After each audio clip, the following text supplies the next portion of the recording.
한 주의 마지막인 매주 금요일 영화 속 과학을 찾아보는 사이언스 레드카펫 시간입니다. 양회영 기자와 함께하겠습니다. 어서 오십시오. 안녕하세요. 네.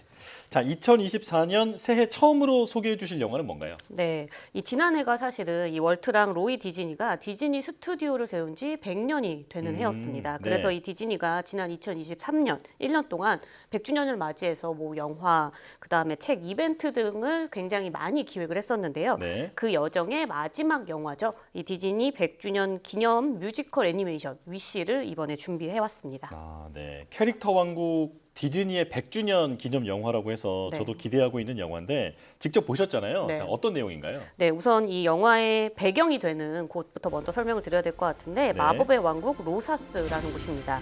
이곳은 18살이 되면 마법사인 왕 매그니피코에게 소원을 바쳐야 되거든요.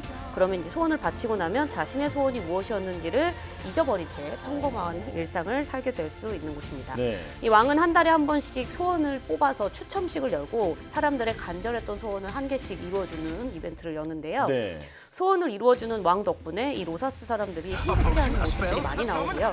또 이 꿈 많은 소녀 아샤 역시 이 왕의 견습생이 되고 싶어합니다. 네. 그런데 이 견습생의 기회를 얻게 된 주인공 아샤가 우연히 왕의 숨겨진 계획을 알게 되고 혼란에 빠지게 되고요.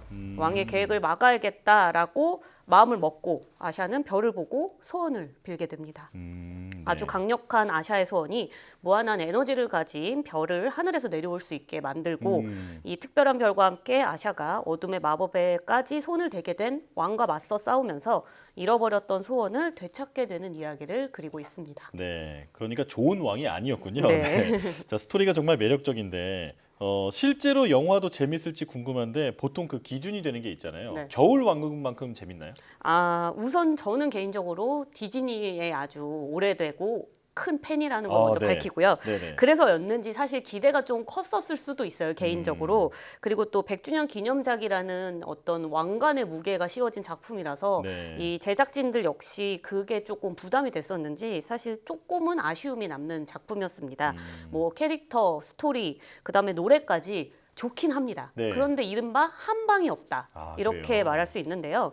그래도 저에게는 조금의 감동은 있었던 게 우리가 누구나 마음속에 빛나는 소원을 품고 살고 있다. 이건 나이와 상관없이 모두가 그렇다. 그리고 이 소원을 이룰 힘도 우리 스스로 내 자신에게 있다. 이런 이 디즈니가 아주 오랫동안 이야기를 해왔던 명제가 이번 영화 전체의 네. 이야기거든요. 그리고 이거를 노래하는 아샤의 노래가 굉장히 좋습니다. 그래서 듣고 있는데 어느샌가 저도 모르게 눈물을 흘렸거든요. 네. 네, 그래서 우선은 저는 재밌게 봤지만 조금은 아쉬웠다 이렇게 말씀드리고요. 위시를 좀 재밌게 볼 수 있는 방법을 제가 좀 대신에 알려드린다면 네. 우선 100주년 기념작 혹은 겨울왕국을 뛰어넘을 애니메이션 이런 기대는 조금 내려놓고 영화 자체를 그냥 보러 가자 이런 마음으로 좀 가면 좋을 것 같고요. 네. 또 위시는 곳곳에 이 디즈니 작품에 대한 다양한 오마주들이 숨어 있어서 요걸 찾는 재미가 조금 있습니다. 네.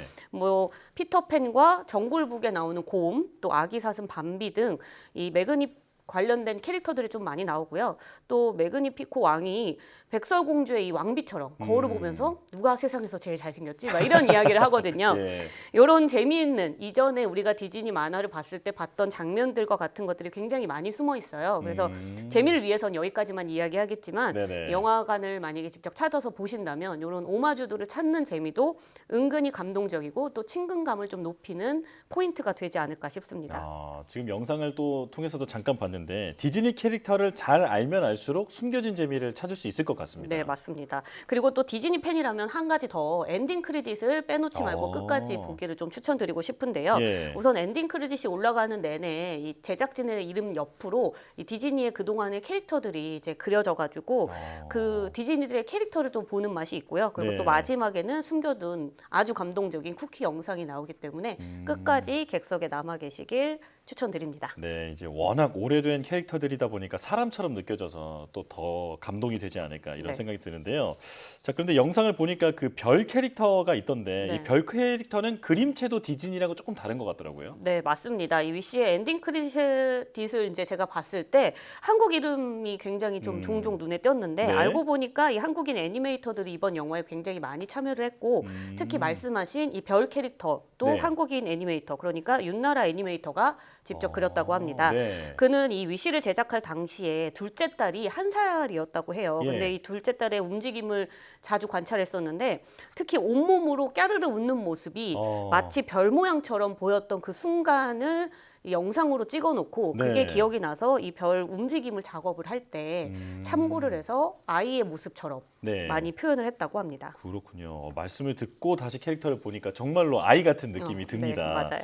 자, 그런데 별이 소원을 이뤄준다. 이건 우리나라뿐 아니라 전 세계에 다 통하는 얘기인 것 같아요. 네, 맞습니다. 그래서 이 아무래도 별똥별이 많이 떨어지는 때는 사람들이 많이들 하늘을 보고 별똥별을 기다렸다 그렇죠, 소원을 네. 빌잖아요. 네네. 지난 4일 밤 올해 첫 우주쇼가 펼쳐졌는데 4분의 자리 유성우였거든요. 혹시 조앵커는 별똥별 보셨나요? 저는 솔직히 말씀드리면 좀 잤는데요. 네.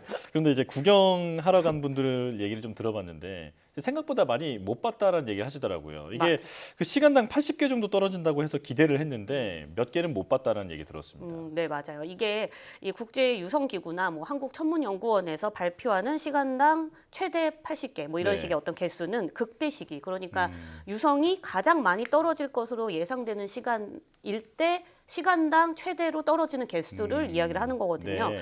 100개가 넘게 떨어질 때도 물론 있지만 통상적으로 이 극대 시기가 아니면 뭐 2, 30개 정도 떨어진다고 해요. 그러다 보면 굉장히 짧은 찰나의 시간을 지나가기 때문에 네. 관측이 어려운 게 맞긴 합니다. 또 뭐 도심이나 이렇게 관공해가 있거나 이런 데서는 더 보기가 어려울 것 같습니다. 그렇죠. 자, 그런데 그 이제 4분의 자리 유성우를 포함해서 그런 이제 3대 유성우도 보면 다 별자리 이름이 붙어 있잖아요. 네. 이게 그 별자리에서 유성이 이렇게 날아오는 건가요? 그렇지는 않고요. 이 우주 공간에 수많은 먼지 입자들이나 뭐 작은 알갱이들이 있는데 그것들이 이제 어떤 지구 대기권을 통과하면서 부딪혀서 밝게 빛을 내고 사라지는 현상을 유성이라고 부르고 네. 유성우는 그런 유성이 한꺼번에 많이 비처럼 마치 쏟아질 때를 말하잖아요. 네. 그런데 이 별자리 자체에서 떨어지는 건 아니고 이 별똥별이라는 거, 그러니까 유성이라는 거는 떨어질 때 그 한 점에서 어떤 네. 특정 방향으로 쏟아지는 것처럼, 그리고 한 점에서 이렇게 쏟아지는 폭포처럼 쏟아지는 네. 것처럼 보이는 경우가 있는데 그 한 점을 우리가 방사점이라고 부릅니다. 네. 이거를 쉽게 생각을 해보면 우리가 나란히 놓여져 있는 기찻길을 아주 멀리서 바라보면 저 맨 끝에는 한 점에서 마치 시작돼서 기찻길이 이렇게 멀리 퍼지는 것처럼 보이거든요. 네. 그것처럼 아주 먼 곳에서 사실은 떨어지는 거기 때문에 한 지점에서 유성이 많이 쏟아지는 것처럼 보이는 거고요. 예, 예. 그 한 지점, 방사점이라고 하는 곳이 근처에 있는 별자리 가 무엇이냐에 따라서 뭐 페르세우스 유성우, 뭐 4분의 자리 유성우 이런 식으로 이름을 붙이는 거고요. 아, 예. 우리가 여기서 4분의 자리라고 할 때 4분위는 이 과거 천체 망원경이 만들어지기 전에 경도, 위도, 시간을 계측하던 이 천체 기구에서 이름이 네. 나온 별자리인데요. 현재는 이 4분의 자리는 가까이 있던 용자리에 편입돼서 사라졌고요. 그렇지만 우리가 아주 오랫동안 4분의 자리 유성우라고 불러서 요 유성우만큼은 4분의 자리라는 이 별자리 명을 그대로 사용하고 있는 겁니다. 네. 그리고 또 4분의 자리 유성우는 방사점이 그 방사점, 그러니까 별똥별이 가장 많이 떨어지는 위치는 용자리가 아니라 목자자리라고 합니다. 그러니까 한 지점에서 이렇게 날아오는 것처럼 보이는 거지 실제로 그 별자리에서 날아오는 건 아니다. 그렇죠. 네. 네.